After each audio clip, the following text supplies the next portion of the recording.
Chemistry in everyday life start होती है drug and there classification से।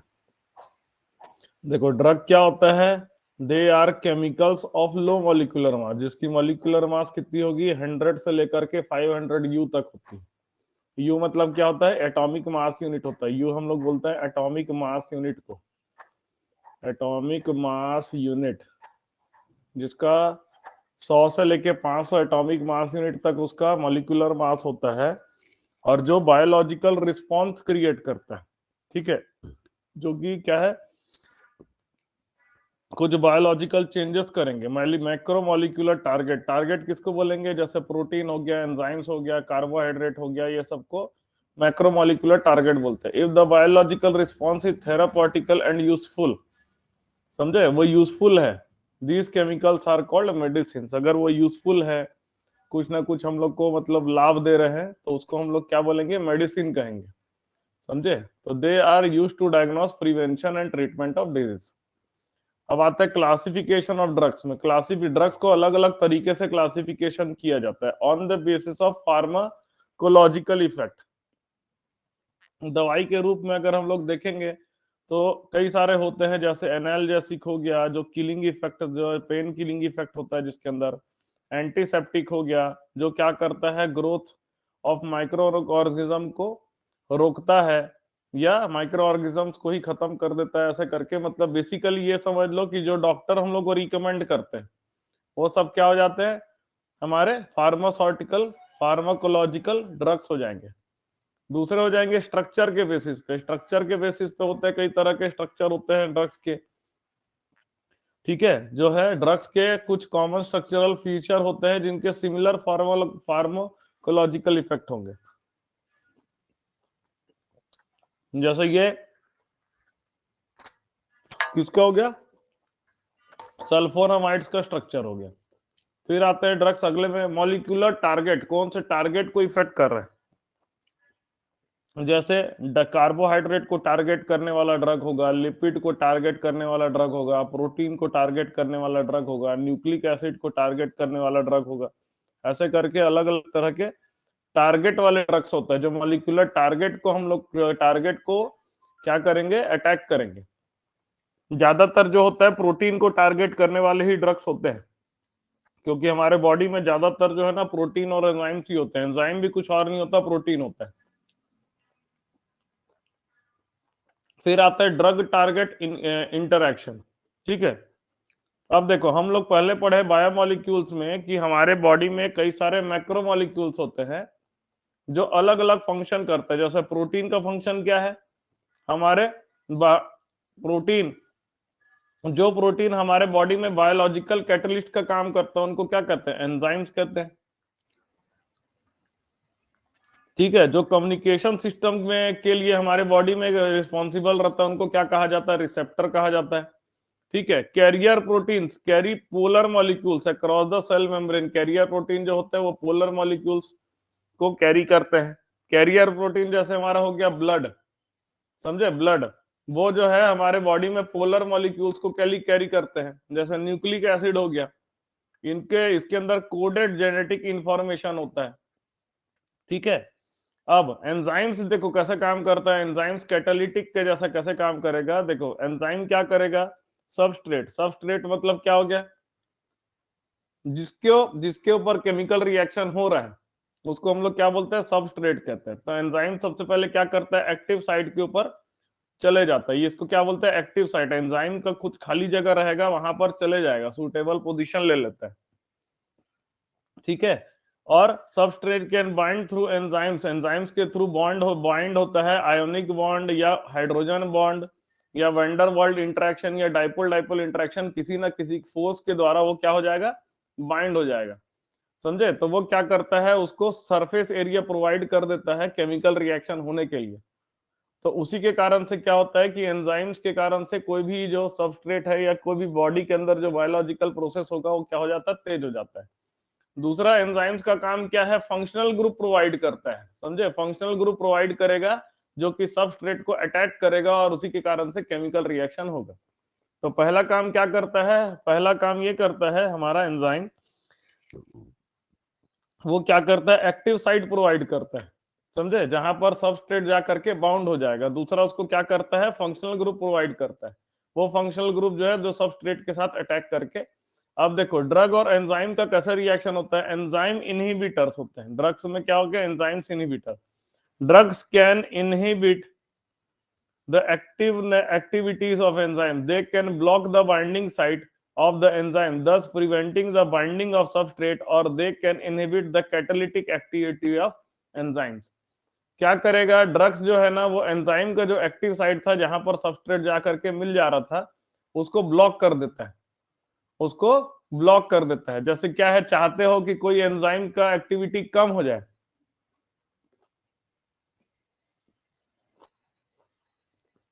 तो क्या करेंगे, ड्रग्स लेंगे।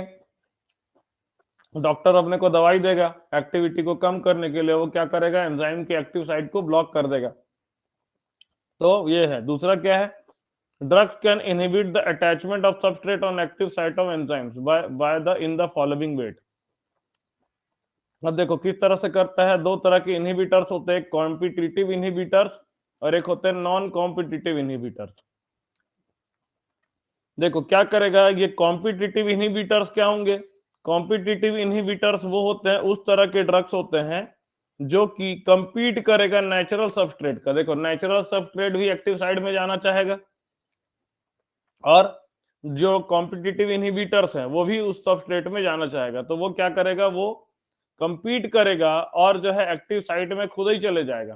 किसको जाना चाहिए, सबस्ट्रेट को जाना चाहिए, लेकिन खुद ही चले जाएगा। तो जो ड्रग्स जो होते हैं जो कंपीट करते हैं नेचुरल सबस्ट्रेट से उनको बोलते हैं कॉम्पिटिटिव इनहिबिटर्स। कुछ जो ड्रग्स होते हैं जो बाइंड नहीं करते, एक्टिव साइट में बाइंड नहीं करते,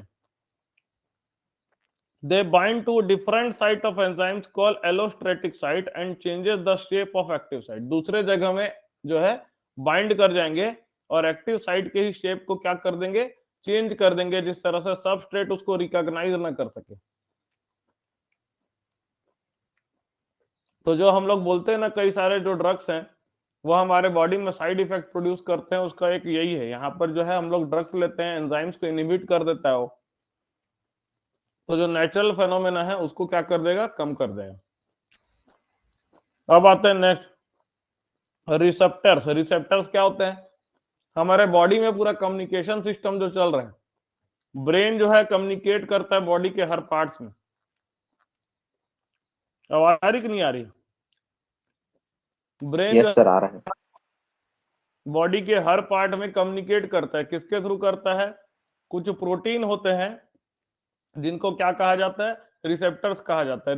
रिसेप्टर्स क्या होता है, they are protein that are crucial to body's communication process.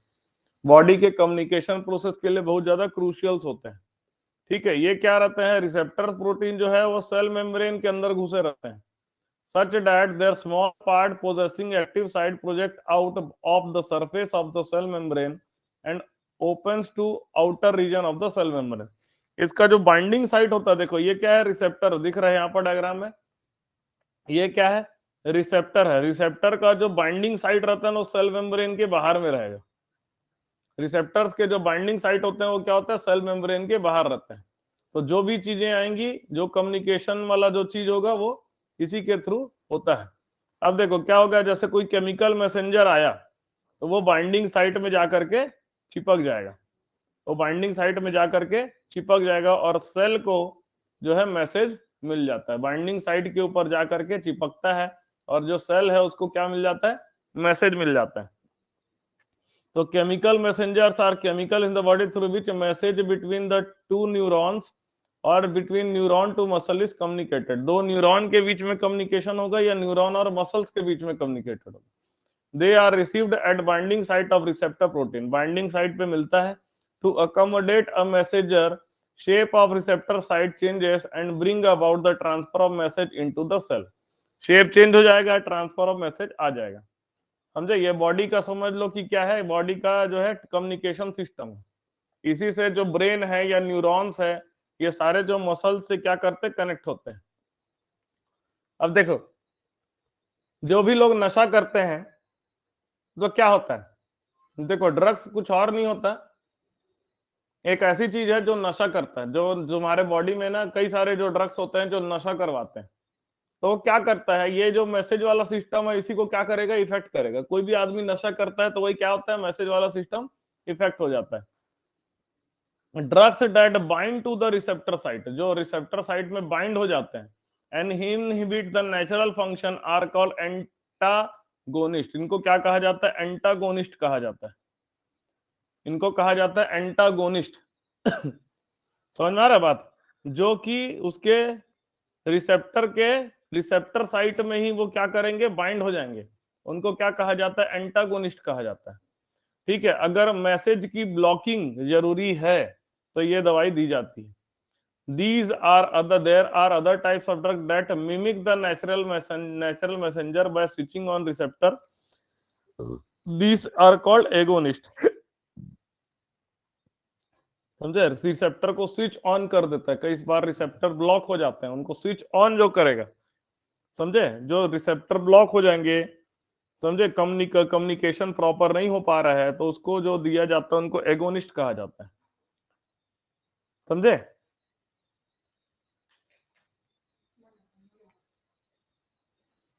चलो आगे बढ़ते हैं। देखो ये वाला जो भाग है ये इंपॉर्टेंट है। थेरापोटिक एक्शन मतलब वो की बॉडी में हमारे जा करके क्या क्या एक्शन करते हैं दवाइयां, ये बहुत इंपॉर्टेंट होती हैं। ठीक है, जैसे क्या है, सबसे पहला होता है एंटासिड। देखो हम लोग सब जानते हैं कि हमारे बॉडी के जो पेट में, स्टमक में एसिड प्रोड्यूस होता है जो हमारे खाने को पचाने का काम करता है। लेकिन अगर एसिड बहुत ज्यादा हो गया, ये क्या करेगा, पेन करेगा, इरिटेशन करेगा। समझे, कई बार जो है जिसको जितना खाना रहता है उससे ज्यादा खाते हैं हम लोग। समझे, जब ज्यादा जरूरत से ज्यादा खाने लगते हैं, कोई भी व्यक्ति ज्यादा खाने लगेगा तो क्या है, उसके बॉडी में ज्यादा एसिड प्रोड्यूस करेगा। ज्यादा एसिड जो है वो क्या करेगा, पेन करेगा, दर्द करने लगेगा, इरिटेशन होगा। समझे, कई सारे तरह के अल्सर हो जाते हैं। अल्सर मतलब क्या हो जाता है, पेट के अंदर जो छाले हो जाते हैं उनको अल्सर कहा जाता है। ठीक है, तो उसके लिए क्या है, एंटासिड यूज किया जाता है। एंटासिड क्या, सच है सोडियम हाइड्रोजन कार्बोनेट, एक एंटा एसिड है। देखो सोडियम हाइड्रोजन कार्बोनेट एक एंटा एसिड है। ठीक है, या mixture of aluminium and magnesium hydroxide, aluminium और मैग्नीशियम हाइड्रोक्साइड, इसको यूज किया जाता है। But taking excess of hydrogen carbonate make the stomach alkaline and trigger the production of even more acid. लेकिन जरूरत से ज्यादा हाइड्रोजन कार्बोनेट ले लेने से क्या होगा, वो स्टमक को एल्कलाइन बना देता है। एल्कलाइन बनाने से स्टमक और ज्यादा एसिड प्रोड्यूस करने लगता है। तो इसीलिए जो है मेटल हाइड्रोक्साइड को यूज किया जाता है। बेटर एसिड होता है मेटल हाइड्रोक्साइड। समझे, कोई भी जैसे NaOH हो गया, मेटल हाइड्रोक्साइड हो गया, MgOH हो गया, ये भी मेटल हाइड्रोक्साइड हो गया। इसको ज्यादा यूज, क्योंकि ये सॉल्यूबल इनसॉल्यूबल होते हैं and they do not increase the pH above neutrality, pH को बढ़ने नहीं देते हैं। ये जो होता है हाइड्रोजन कार्बोनेट जो होता है वो क्या होता है, वो सॉल्यूबल होता है। समझे, तो सॉल्यूबल होने के कारण से बॉडी की जो नेचुरल टेंडेंसी है वो और एसिड प्रोड्यूस करने की हो जाती है।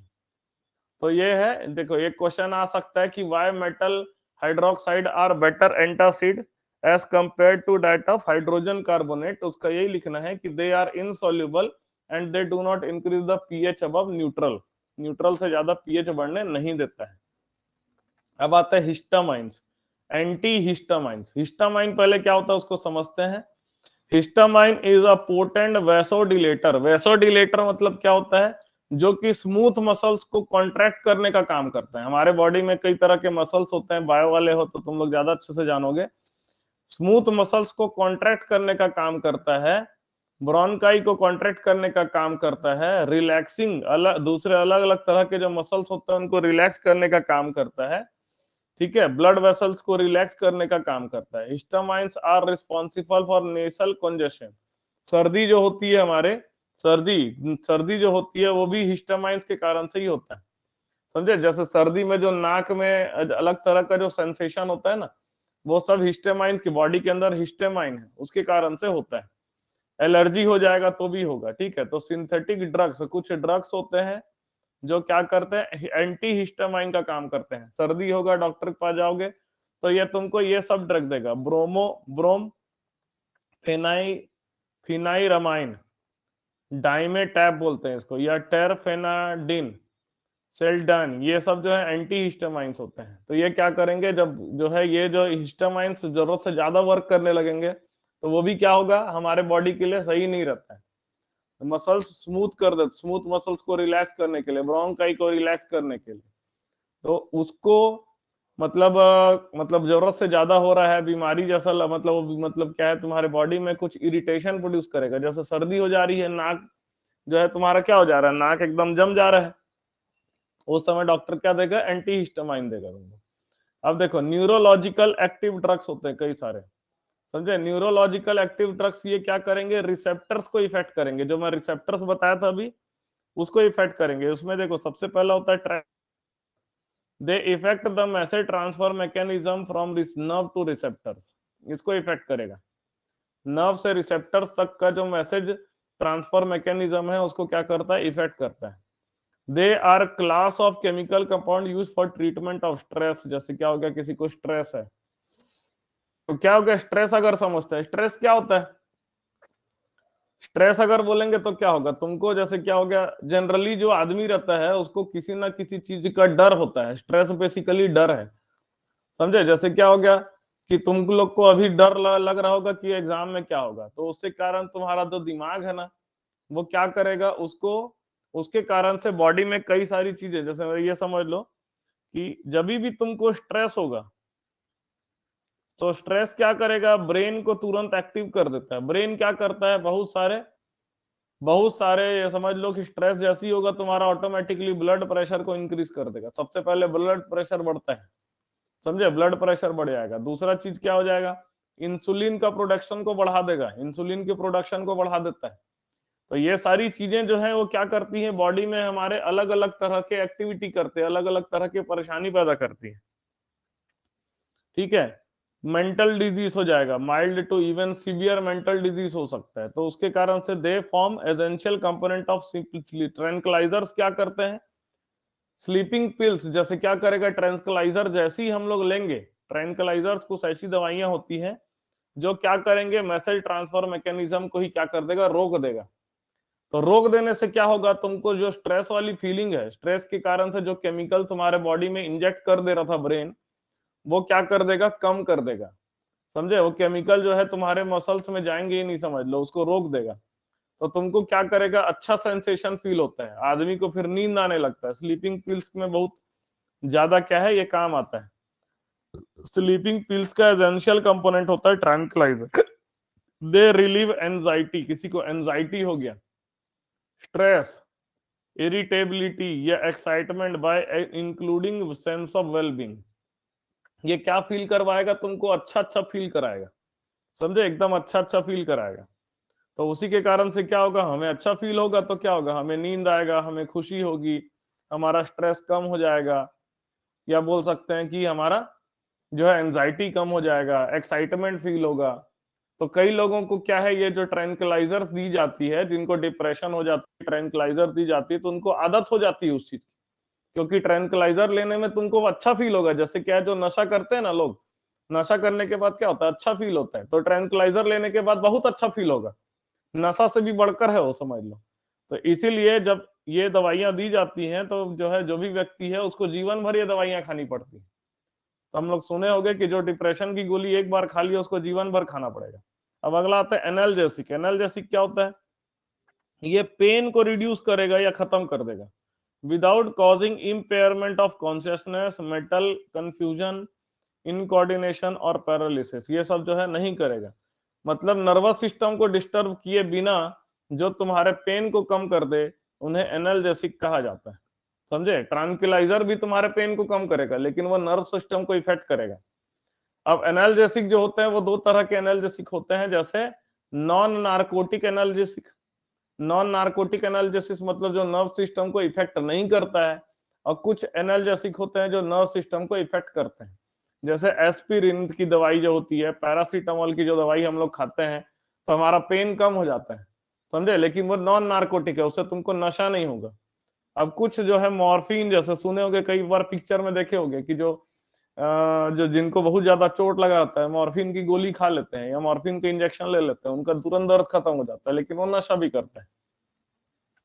हेरोइन हो गया या कोडीन हो गया, ये लोग जो होते हैं ये नार्कोटिक एनाल्जेसिक होते हैं। तो ये याद रखना, एस्पिरिन और पैरासीटामोल क्या है, नॉन नार्कोटिक एनाल्जेसिक है, नॉन नार्कोटिक एनाल्जेसिक है। और जो है मॉर्फिन हो गया, हीरोइन हो गया, कोडीन हो गया, ये क्या होते हैं, नार्कोटिक एनाल्जेसिक होते हैं, नार्कोटिक एनाल्जेसिक होते हैं। अगला जो कैटेगरी होता है जिसको बोलते हैं anti microbial drugs. Anti microbial नाम से समझ में आ रहा है, जो कि पैथोजेनिक एक्शन को क्या करेगा, इनहिबिट करेगा, inhibit the pathogenic action of microbes such as bacteria by anti bacterial drugs. Anti bacterial drug, anti fungal drugs, anti viral drugs. जैसे क्या है, तुमको अगर क्या होगा, बुखार होता है तो डॉक्टर क्या बोलता है, डॉक्टर बोलता है ब्लड टेस्ट कराओ। ब्लड टेस्ट करा के वो क्या चेक करता है कि तुम्हारे बॉडी में कौन सा पैथोजन अटैक किया है। मान लो तुम्हारे बॉडी में बैक्टीरिया अटैक किया है तो एंटी बैक्टीरिया दे देता है तुमको। ठीक है, हम लोग जनरली सबको एंटीबायोटिक करके जानते हैं। एंटीबायोटिक भी कई एंटीबायोटिक आगे हो गया, एंटी माइक्रोबियल ड्रग दे देता है वो। क्या है, अगर तुमको बैक्टीरिया ज्यादा हो गया एंटी बैक्टीरियल ड्रग दे देगा, फंगस हो गया तो एंटी फंगल ड्रग दे देगा, वायरस हो गया तो एंटीवायरल एजेंट दे देगा, पैरासाइटिक आ जाएगा तो एंटी पैरासाइटिक ड्रग दे देगा। अब एंटीबायोटिक होते हैं, एंटीबायोटिक्स क्या होते हैं, they are drugs used to cure infection because of low toxicity of humans and animals. समझे, ये क्या करेंगे, अगर थोड़ा अगर मात्रा में तुम्हारे बॉडी में जहर पैदा हो गया है तो क्या करेंगे, एंटीबायोटिक देते हैं। They were classified as chemical substance produced by micro organisms. देखो ये एंटीबायोटिक क्या होता है, समझ लो, माइक्रो ऑर्गेनिज्म से ही हम लोग क्या करेंगे, इसको निकालेंगे। इसकी टॉक्सिसिटी क्या होती है, कम होती है। समझे, टॉक्सिसिटी क्या होती है, जैसे अगर एक सिंपल भाषा में बोलूं कि कभी किसी को अगर चिकन पॉक्स होता है एक बार, तो उसको दोबारा चिकन पॉक्स नहीं होता है। क्यों नहीं होता, क्योंकि उसकी बॉडी के अंदर क्या हो गया, उसी की आ, उसी का मतलब एंटीबॉडीज बन जाते हैं। वही चीज क्या है, एंटीबायोटिक क्या होता है कि जो है माइक्रो ऑर्गेनिज्म से ही निकालते हैं, एंटीबायोटिक बनाते हैं, वो बॉडी में लेते हैं तो वो क्या करता है, बॉडी उसके विरुद्ध क्या है, एंटीबॉडीज पैदा कर देता है। तो ये एंटीबायोटिक क्या करेगा, माइक्रो ऑर्गेनिजम्स के ग्रोथ को जो है इनहिबिट कर देता है या कभी कभी डिस्ट्रॉय भी कर देता है। अब देखो एंटीसेप्टिक और डिसइंफेक्टेंट का डिफरेंस समझो। एंटीसेप्टिक क्या होता है, जो लिविंग टिश्यू में हम लोग अप्लाई कर सकते हैं, कट में, वुंड में, अल्सर में, डिजीज स्किन सरफेस में, जहां पर हम लोग अप्लाई कर सकते हैं, उनको क्या कहा जाता है, एंटीबायोटिक कहा जाता है। ठीक है, ये क्या करेगा, ये या तो जो है जो किल कर देगा या ग्रोथ ऑफ माइक्रोऑर्गेनिजम्स को प्रिवेंट कर देगा। ठीक है, लेकिन ये समझ लो जिसको हम लोग अपने बॉडी में अप्लाई करते हैं, जो हमारे बॉडी को इफेक्ट नहीं करेगा, माइक्रो ऑर्गेनिजम्स को सिर्फ इफेक्ट करेगा। ठीक है, they are not ingested like antibiotic, इसको इंजेक्ट नहीं किया जाता है। जैसे फ्यूरासिन हो गया, सोफ्रामाइसिन हो गया, डेटॉल हो गया। अब डेटॉल भी याद रखना, डेटॉल क्या होता है, it is the mixture of chloroxylenol and terpineol. समझे, ये डेटॉल क्या होता है, क्लोरोजाइलेनॉल और टेरपिनियोल का मिक्सचर होता है। समझे, ये तुमको क्वेश्चन पूछा जा सकता है, डेटॉल क्या होता है करके। ठीक है, bithionol which is added to soap to import antiseptic properties. ये देखो ये सोप में मिलाया जाता है। आयोडीन जो है पावरफुल एंटीसेप्टिक है, 2 से 3% का solution in alcohol water mixture also known as tincture of iodine. ये टिंचर जो बनाया जाता है, टिंचर जो है जब चोट लगती है ना तो डॉक्टर के पास जाओगे तो टिंचर लगाता है।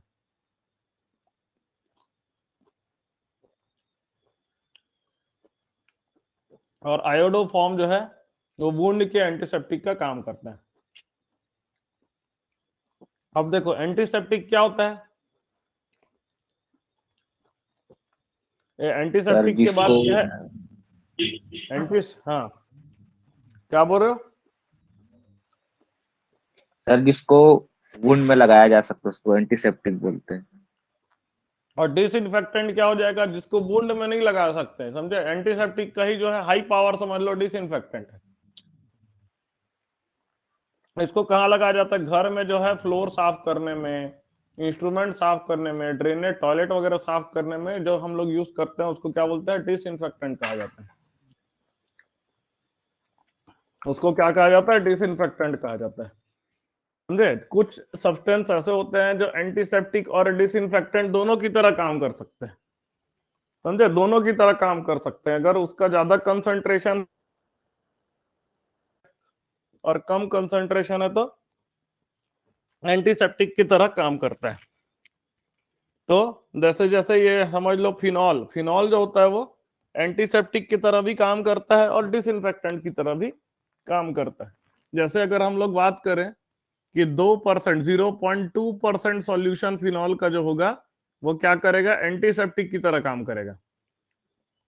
पर 1% सॉल्यूशन जो फिनॉल का होगा वो क्या करेगा? डिसइंफेक्टेंट की तरह काम करेगा। अब देखो, कुछ कुछ होते हैं anti fertility drugs. Anti fertility drugs क्या होते हैं?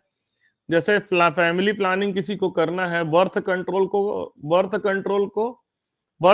करना है, तो एंटी फर्टिलिटी ड्रग्स ये क्या होता है? ये बर्थ कंट्रोल पिल्स होता है। Essential contain a mixture of synthetic estrogen and progestrogen derivatives. इसमें क्या होते हैं ये याद रखना, इसमें सिंथेटिक एस्ट्रोजन होता है और प्रोजेस्टेरॉन डेरिवेटिव्स होते हैं। ठीक है? ये क्या करेगा? जो है दोनों के दोनों जो है वो क्या होते हैं? दोनों कंपाउंड होते हैं हार्मोन्स। प्रोजेस्टेरॉन क्या करता है? ओव्यूलेशन को सप्रेस करता है। ओव्यूलेशन तुम लोग अच्छे से जानते होगे। ओव्यूलेशन प्रोसेस जो होता है फीमेल में हर महीने होता है। ओव्यूलेशन प्रोसेस उसको सप्रेस करेगा, उसको नहीं होने देगा। समझे? ओव्यूलेशन प्रोसेस को नहीं होने देगा। सिंथेटिक प्रोजेस्टेरॉन जो होता है derivatives are more potent than progesterone. Example norethindrone as a synthetic progesterone derivative has anti fertility action. ये सब क्या होता है? एंटी फर्टिलिटी एक्शन होता है। ठीक है? एंटी फर्टिलिटी एक्शन करता है। ठीक है? बायोलॉजी वाले हो तो ओव्यूलेशन प्रोसेस को तुम लोग अच्छे से जानते होगे। उसको क्या करेगा? सप्रेस यस कर सर, देगा। दो अगर वो, चैप्टर है इसमें।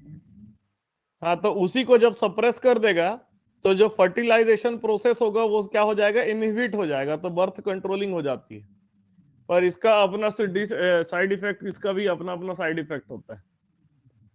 तो ये सब हो गई बात दवाइयों की। अब आते हैं केमिकल्स इन फूड। कई सारे फूड में केमिकल्स डाले जाते हैं। क्यों कि डाले जाएंगे? प्रिजर्वेशन करने के लिए, बहुत देर तक खाना बचा के रखना है, एनहेंस करने के लिए, उसके स्वाद को बढ़ाने के लिए, या कभी कभी उसके अंदर खुशबू लाने के लिए। ठीक है? या हम लोग क्या करेंगे? उसको ऐड करते हैं केमिकल को उसके न्यूट्रिटिव वैल्यू को बढ़ाने के लिए। तो कई तरह के फूड एडिटिव्स होते हैं। जैसे एक हो गया food colour.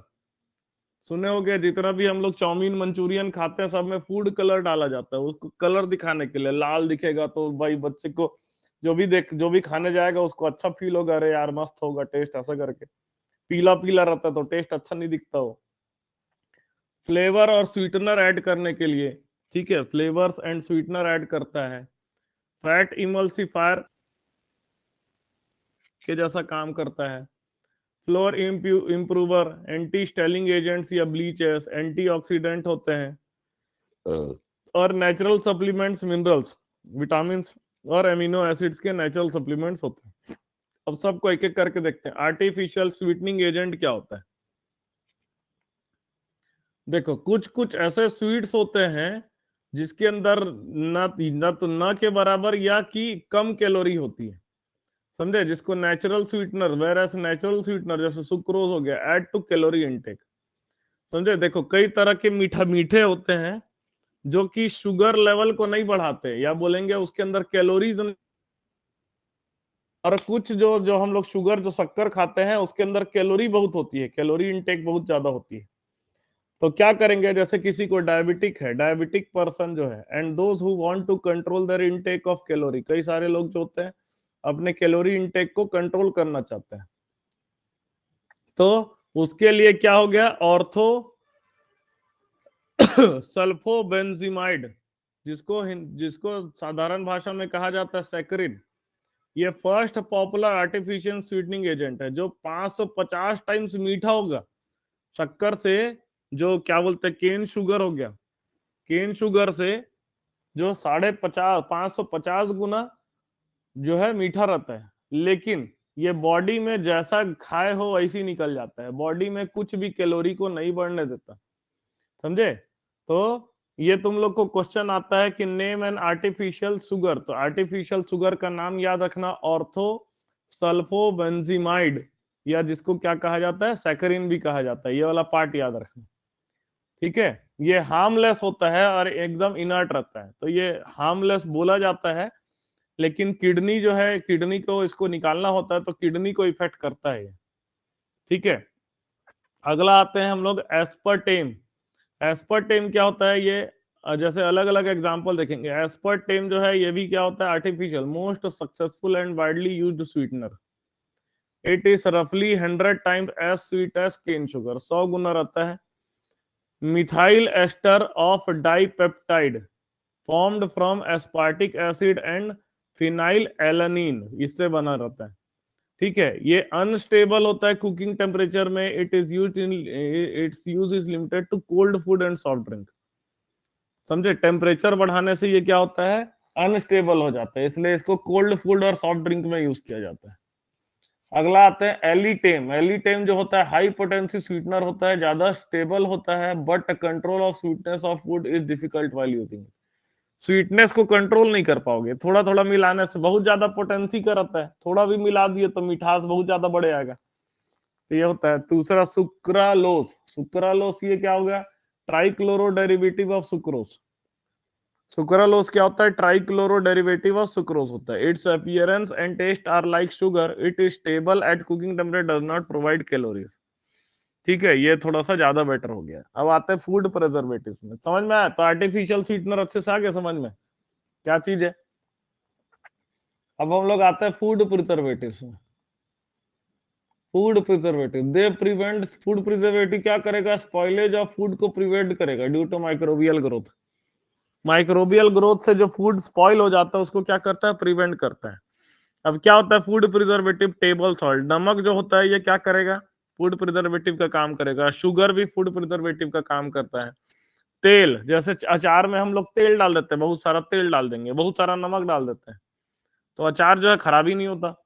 Sodium benzoate, CaC6H5COONA, salt of sorbic acid, propanoic acid, sodium benzoate, ये सब जो है अगर लिमिटेड क्वांटिटी में is used in limited quantity and is metabolised in the body, ये सब क्या है, फूड प्रिजर्वेटिव का काम करता है। अब कुछ क्लेंजिंग एजेंट, ये भी इंपॉर्टेंट है। क्लेंजिंग एजेंट में दो चीजें आती हैं, सोप और डिटर्जेंट। समझे, ये क्या करेगा, पानी के अंदर जो है क्लेंजिंग प्रॉपर्टी को इंप्रूव करता है। पानी जो है खुद में क्लेंजिंग प्रॉपर्टी रखता है, उसके क्लेंजिंग प्रॉपर्टी को और इंप्रूव करता है। ये क्या करेगा, रिमूवल ऑफ फैट, तेल अगर अगर लग गया, सोप वगैरह सब जानते हो है ना, बाकी सब मटेरियल को। सोप क्या होता है, it is used for cleaning purpose and are sodium या potassium sort of long chain fatty acid. Long chain fatty acid का सोडियम या पोटेशियम सॉल्ट होता है। जैसे ये देखो, ये क्या है, एस्टर है, CH2O, C double bond O, C17H35, ये सब क्या है, एस्टर है। ठीक है, 3NaOH के साथ रिएक्शन कर दिए तो क्या बन गया, 3 टाइम्स ऑफ C17H35COONA। यहाँ पर क्या है, ये सब चीजें यहाँ से टूटेगा, यहाँ से हम लोग समझ लो यहाँ से कटेगा, और यहाँ पर क्या लग जाएगा, Na लग जाएगा, 3 ठो Na लग जाएगा, और यहाँ पर क्या लग जाएगा, OH। जैसे ये पूरा कट गया, यहाँ से हम लोग बॉन्ड ब्रेक कर दिया, तो यहाँ तीनों में क्या लग गया, OH लग गया, तो यहाँ पर तीनों में Na लग गया, तो ये बन गया हमारा सोडियम स्टीयरेट। क्या बन गया, सोडियम स्टीयरेट। सोडियम स्टीयरेट ही क्या होता है, हमारा सोप होता है। किससे बनाया जाता है, स्टीयरिक एसिड से या ओलिक एसिड से या पाल्मिटिक एसिड से बनाया जाता है। ठीक है, फैट को कैसे बनाएंगे, फैट को हीट करेंगे with aqua sodium hydroxide solution से हीट करेंगे, तो क्या बन जाएगा, सॉप बन जाएगा। इस प्रोसेस को क्या कहा जाता है, सैपोनिफिकेशन कहा जाता है।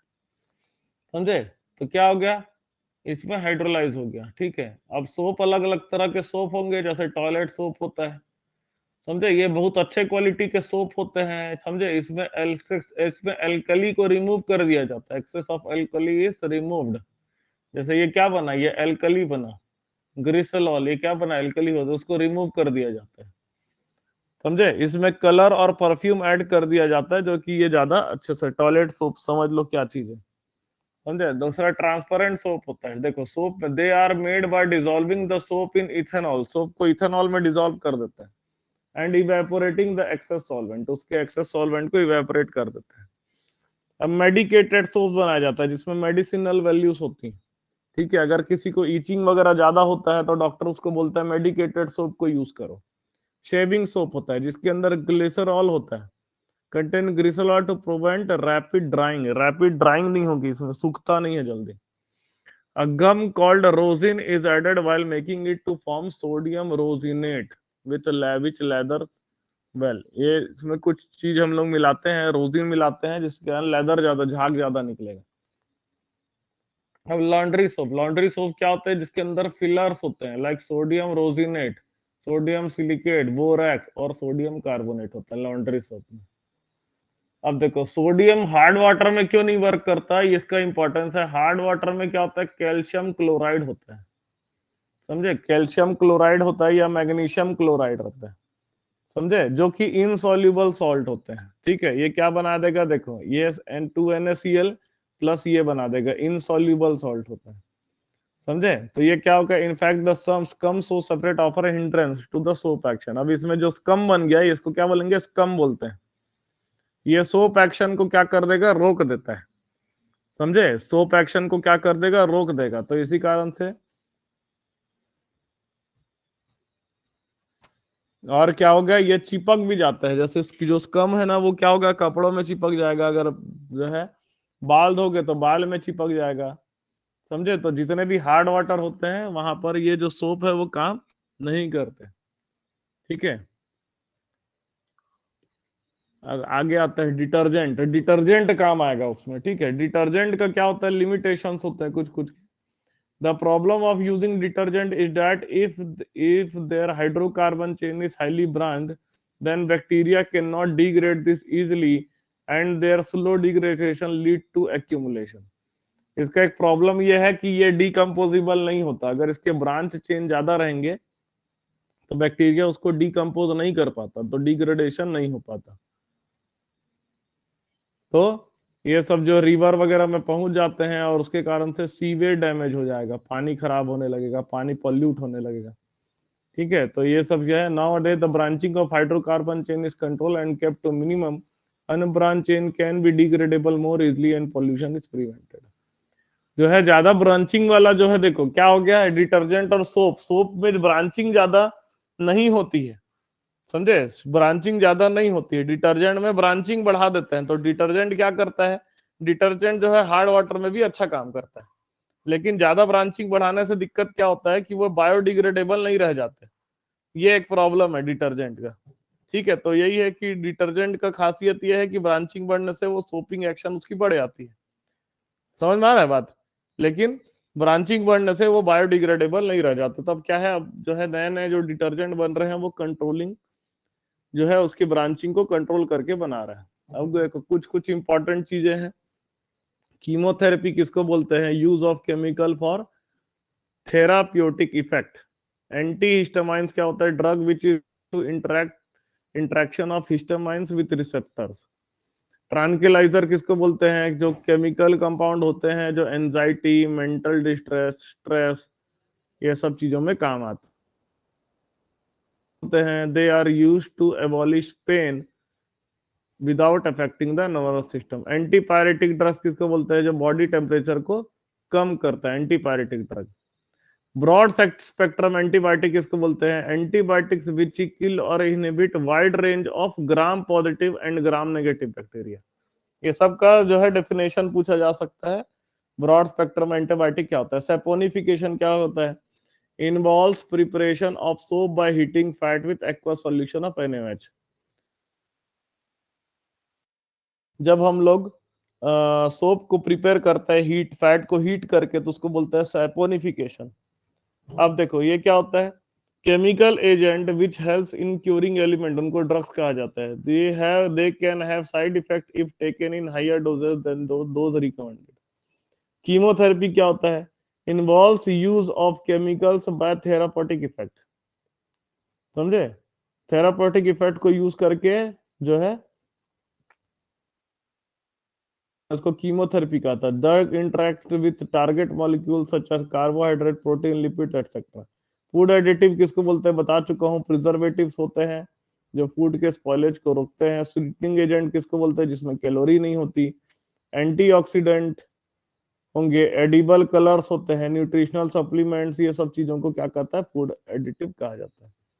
सिंथेटिक डिटर्जेंट किसको बोलते हैं, they are classified as anionic और cationic and non ionic. तीन तरह के सिंथेटिक डिटर्जेंट होते हैं। They are preferred over soap as they work in hard water. दो तीन तरह के सिंथेटिक डिटर्जेंट होता है, anionic detergent, cationic detergent और नॉन आयनिक डिटर्जेंट। सोप से ऊपर इसको प्रीफर किया जाता है क्योंकि ये हार्ड वाटर में भी वर्क करता है। डिटर्जेंट क्या होगा, brand hydrocarbon chain as slowly degrade by microorganism cause pollution, hence detergent with straight chain का hydrocarbon are preferred। Brand hydrocarbon chain वाले डिटर्जेंट जो है वो डिग्रेड नहीं होते जल्दी, तो इसलिए जो है स्ट्रेट चेन हाइड्रोकार्बन वाले डिटर्जेंट को ज्यादा प्रेफर किया जाता है। आया बात समझ में? क्लियर हुआ?